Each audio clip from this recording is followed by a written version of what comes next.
হত্যার হুমকি নয়, হত্যা করার পরিকল্পনা শেষ হয়েছিল। যদি ভাগ্যিস এই সিলেটে কিনা তার সময় নিবেদনা অনুমতি হয়েছিল, ব্যারিস্টার সুমন মানবতার ভরিয়লা, ব্যারিস্টার সুমন সাধারণ মানুষের কথা বলে, ব্যারিস্টার সুমন মানুষের উপকারে আসে, এই মানুষটিকে আমি হত্যা করতে পারবো না, এই কথা তার নিজের মনের মতো চিন্তা আসার পর আমাদের চুনারঘাটের ওসি সাহেবকে উনি ইনফর্ম করেছে। আমি শুধু এ কথাই বলতে চাই, একটা কথা পরিষ্কার, যে 4-5 দিন আগে সেই লোকটি প্রশাসনকে ইনফর্ম করেছিল যে ওই লোকটিকে সহ ব্যারিস্টার সুমনকে হত্যা করার পরিকল্পনা হয়েছিল, এই লোকটিকে আজকে 5 দিন যাবৎ দেশের মানুষের সামনে কেন শনাক্ত করা হলো না? আমরা চাই যে এই লোকটি প্রশাসনকে হোয়াটসঅ্যাপে ফোন দিয়ে বলেছিল এই লোকটির মুখোশ উন্মোচন করে দেশের যারা মূল পরিকল্পনাকারী দেশের মানুষ জানে কারা, তাদেরকে দেশের সামনে প্রকাশ্যে আইনের আওতায় এনে যদি বিচার আমরা না দেখি, দেশের মানুষ আর বসে থাকবে না, দেশের মানুষ বসে থাকবে না, আমরা রাজপথে থাকবো।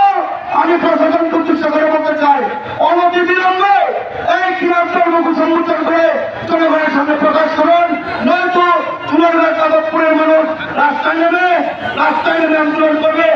আমরা প্রশাসনের প্রতি আস্থা বিশ্বাস আছে, পুলিশ অত্যন্ত দক্ষ, পুলিশের প্রতি আমাদের অনুরোধ, অনতি বিলম্বে আমাদের এই খিলাফের সম্মুখে প্রকাশ করে বিচারে দেওয়া জানা হোক। সবাইকে ধন্যবাদ। জয় বাংলা, জয় বাংলা। আজকে সারা বাংলার আলোচিত আইডল ব্যারিস্টার সাইদুল হক সুমনকে যারা হুমকি দিয়েছে, সেই হুমকির প্রতিবাদে আজকে জনস্রোতের একাংশ, সম্মানিত সভাপতি, উপস্থিত বিভিন্ন পর্যায়ের নেতৃবৃন্দ, উপস্থিত বিভিন্ন জায়গা থেকে আগত জনসাধারণের একাংশ, সকলকে জানাই আমার মুজিবীয় শুভেচ্ছা এবং রক্তিম অভিনন্দন। আজকে অত্যন্ত দুঃখ ভারাক্রান্ত মন নিয়ে আপনাদের সামনে হাজির হয়েছে। ব্যারিস্টার সাইদুল হক সুমন শুধু চুনারঘাট মাধবপুর নয়, তিনি সারা বাংলাদেশের ইতিমধ্যে প্রমাণ করে দিয়েছেন যে তিনি বাংলাদেশের একটি সম্পদ। আজকে দুর্নীতিবাজ